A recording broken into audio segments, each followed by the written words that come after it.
Okey, dalam video kali ini kita akan membincangkan soalan tahun-tahun lepas untuk topik 2 iaitu Perlembagaan Persekutuan. Okey, marilah kita bersama-sama lihat soalannya ya. Okey, soalan pertama, yang manakah pernyataan yang menepati konsep ketertinggian Perlembagaan Persekutuan?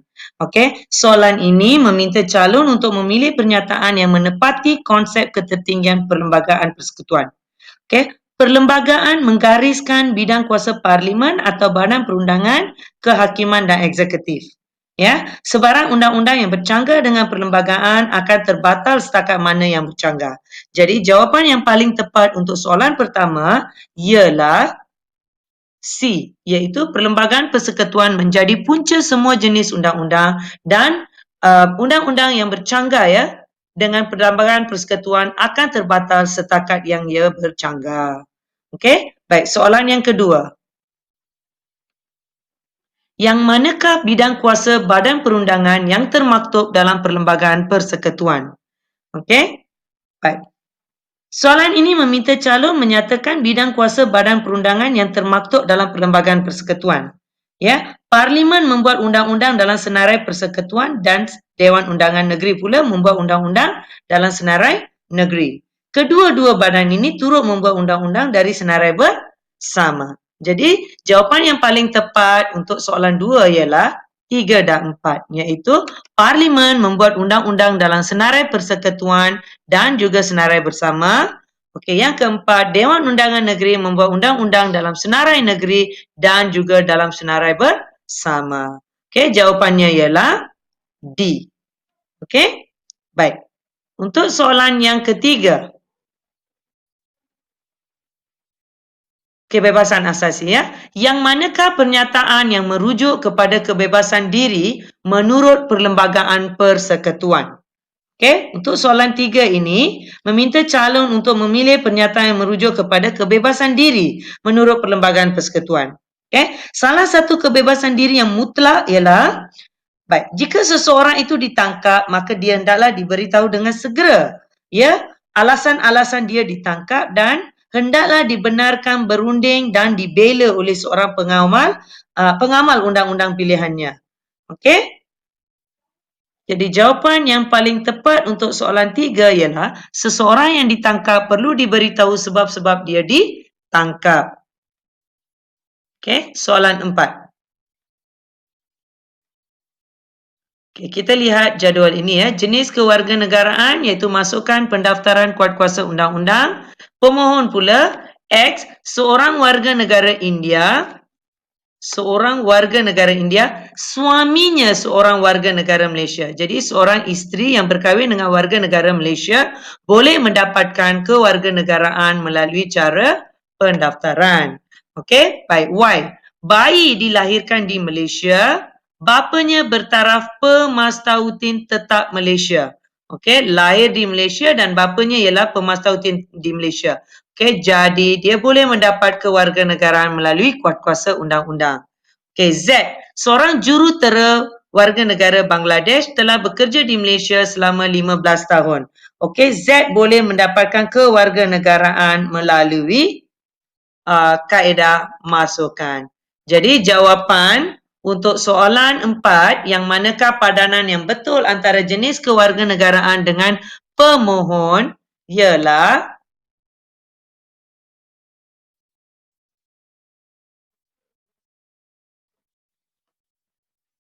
B.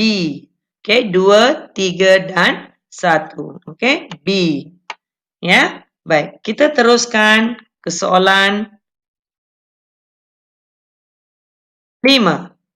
Puan Y ialah seorang wanita asing yang berkahwin dengan lelaki warga negara Malaysia. Okey, beliau menetap di Malaysia selama 2 tahun sebelum tarikh permohonannya untuk mendapatkan kewarganegaraan Malaysia. Yang manakah cara untuk Puan Y mendapatkan kewarganegaraan Malaysia? Bagaimana dia boleh mendapatkan kewarganegaraan Malaysia? Okey, baik. Perempuan yang berkahwin dengan lelaki warga negara Malaysia dan menetap di Malaysia selama 2 tahun sebelum tarikh permohonannya ya untuk mendapatkan kewarganegaraan boleh mendapatkan kewarganegaraannya melalui kaedah pendaftaran.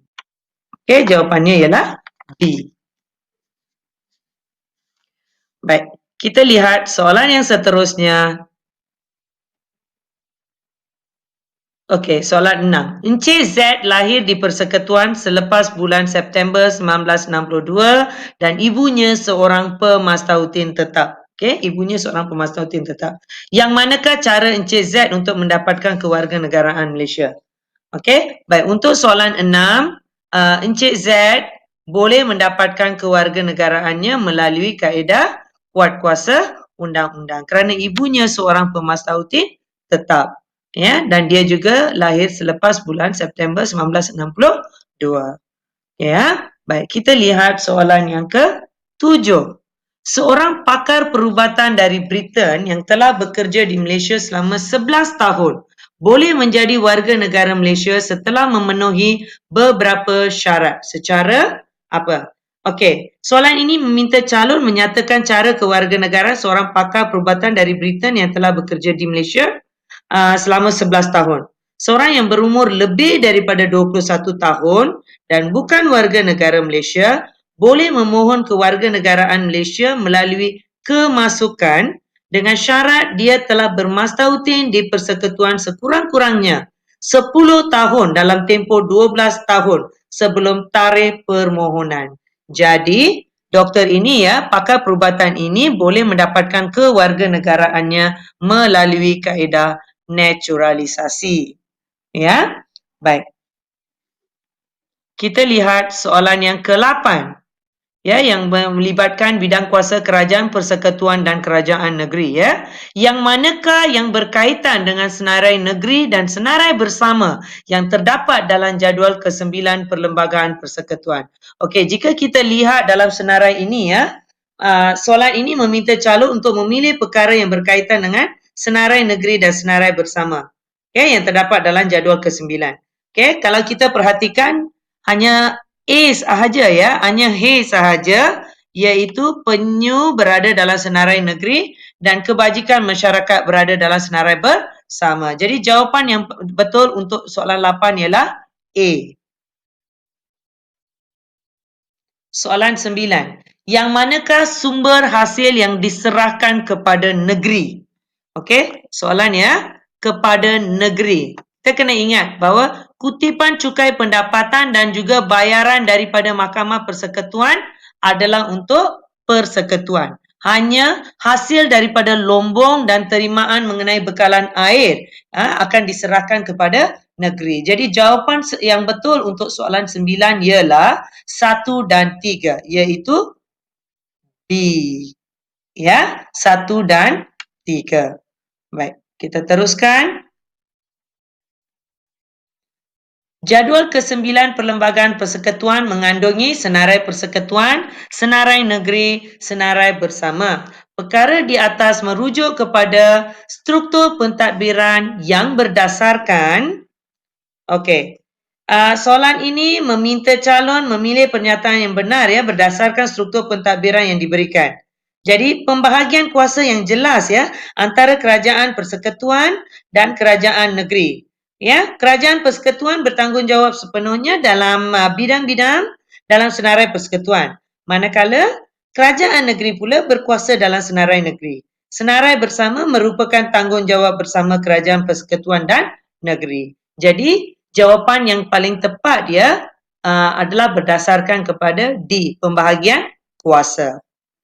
Ya, itu soalan 10. Sekarang kita lihat soalan 11. Yang manakah tertakluk kepada bidang kuasa negeri? Ya, kalau bidang kuasa negeri, okey, C, permohonan permit melumbung pasir. Apa-apa yang melibatkan tanah, okey, adalah dalam bidang kuasa kerajaan negeri. Okey? Baik. Tertera dalam senarai negeri kecuali untuk wilayah persekutuan Kita lihat pula soalan seterusnya. Soalan 12 yang berkaitan dengan Suruhanjaya. Yang manakah yang menggambarkan kebebasan sesebuah Suruhanjaya? Okey, yang menggambarkan sesebuah Suruhanjaya. Okey, jawapannya ialah C. Suruhanjaya tidak boleh dianggotai oleh ahli politik. Okey, Suruhanjaya ni bebas daripada pengaruh mana-mana kuasa dan harus bertindak secara adil tanpa sebarang tekanan. Okey, tindakannya tidak boleh menyembelahi mana-mana pihak atau melindungi kepentingan mereka. Ya, jadi jawapannya ialah C. Okey, seterusnya kita lihat soalan yang ke-13 yang melibatkan Jabatan Audit Negara. Okey, teguran. Pemeriksaan rekod penyata kewangan tahunan agensi X didapati tidak mematuhi prosedur pembayaran dan terdapat amalan ketidakcekapan dalam pengurusan kewangannya. Okey, yang manakah agensi yang mengeluarkan teguran di atas? Okey, baik, jika kita lihat untuk teguran ini ya, Jabatan Audit Negara akan mengaudit akaun-akaun serta bebas memberi kritikan dan saranan terhadap perbelanjaan sesuatu agensi. Ya, jabatan ini melakukan pengauditan kewangan, pengauditan pematuhan dan juga pengauditan prestasi. Okey, jadi jawapan yang paling tepat untuk soalan 13 ialah A, iaitu Jabatan Audit Negara. Ya. Baik, soalan yang ke-14 berkaitan dengan pindaan perlembagaan, yang manakah pindaan dalam perlembagaan persekutuan yang memerlukan persetujuan Majlis Raja-Raja. Okey, kita tahu bahawa antara beberapa pindaan dalam perlembagaan persekutuan yang memerlukan persetujuan Majlis Raja-Raja ialah kedudukan bahasa kebangsaan, kewarganegaraan, keistimewaan parlimen, pengubahan sempadan antara negeri di Semenanjung Malaysia, semua itu memerlukan persetujuan Majlis Raja-Raja. Jadi jawapan yang paling tepat untuk soalan 14 ialah bahasa kebangsaan. Ya, baik. Seterusnya kita teruskan dengan soalan struktur. Okey? Baik, soalan pertama. Nyatakan 3 sebab perlembagaan persekutuan ialah undang-undang tertinggi negara. Dia minta 3 sebab. Okey, mari kita lihat sebabnya. Okey, pertama, undang-undang lain akan terbatal setakat yang bercanggah dengan perlembagaan persekutuan. 2. Perlembagaan persekutuan ialah undang-undang tertinggi negara kerana merupakan sumber rujukan kepada semua undang-undang. Okey, yang ketiga, perlembagaan merupakan panduan kepada pemerintahan negara. Okey, itu adalah 3 sebab perlembagaan persekutuan dikatakan undang-undang tertinggi negara. Ya, baik, seterusnya kita lihat soalan yang kedua. Nyatakan 2 hak rakyat Malaysia yang termaktub dalam perlembagaan persekutuan. Soalan tanya 2 hak. Hak yang pertama ialah hak kebebasan diri, iaitu seseorang itu tidak boleh dilucutkan nyawanya menurut undang-undang. Okey? Tidak boleh ditahan melebihi 24 jam tanpa kebenaran magistrat. Okey, itu hak kebebasan diri. Seterusnya ialah hak kesamarataan. Okay, semua orang mendapat perlindungan yang sama di sisi undang-undang. Rakyat Malaysia tidak boleh dibezakan dari segi agama, kaum, keturunan, jantina dan tempat lahir. Ya, itu jawapan untuk soalan 2. Kita teruskan ke soalan 3, iaitu nyatakan 4 perkara dalam peruntukan perlembagaan persekutuan yang memelihara hak rakyat sebagai warga sivil. Okey, soalan minta 4 perkara tapi kita akan berikan semua perkara yang ada. A. Berkaitan dengan kebebasan diri. B. Kebebasan beragama. C. Hak terhadap harta. D. Kesamarataan. E. Kebebasan bercakap, berhimpun dan menubuhkan persatuan. F. Hak mendapat pendidikan. G. Pengabdian dan kerja paksa dilarang. Okey, jadi soalan minta 4, pelajar hanya diminta memberikan 4 sahaja. Okey, baik. Kita teruskan dengan soalan yang keempat. Terangkan 2 kepentingan perlembagaan kepada sesebuah negara yang berdaulat. Okey, 2 kepentingan. Kepentingan yang pertama ialah memupuk perpaduan. Okey, soalan minta terangkan. Jadi, kita perlu terangkan isi tersebut. Kepentingan yang pertama ialah memupuk perpaduan. Perlembagaan membolehkan kewujudan suasana yang boleh menyatu padukan rakyat. Okey, yang kedua, menjamin hak asasi warga negara. Perlembagaan dapat melindungi kepentingan semua kaum dan menjamin keadilan sosial semua pihak. Okey, yang ketiga, mengelakkan penyalahgunaan kuasa oleh pemerintah. Okey, penyelewengan dan penyalahgunaan kuasa dielakkan melalui perlembagaan. Ya, dan yang keempat, mewujudkan suatu pemerintahan yang adil. Okey, menjamin keselamatan dan kesejahteraan rakyat. Jadi, pelajar hanya perlu memilih dua kepentingan dan terangkan dengan detail. Ya, kita teruskan dengan soalan yang kelima. Okey. Encik X, seorang warga negara Filipina, telah bermastautin di Malaysia selama 15 tahun. Okey, kemukakan 3 syarat lain yang melayakkan Encik X untuk menjadi warga negara Malaysia secara masukan. Apakah kelayakan ataupun apakah syarat yang perlu ada? Satu, dia mestilah berumur 21 tahun dan ke atas. Okey. B, berniat untuk terus bermastautin di persekutuan. C, berkelakuan baik. Dan D, boleh berbahasa Melayu. Okey? Dan tiada rekod jenayah. Ya? So, ini adalah antara syarat-syaratnya. Kita hanya perlu pilih 3 syarat sahaja sebab soalan minta 3 syarat lain. Ya? Baik, kita teruskan. Soalan ke-6.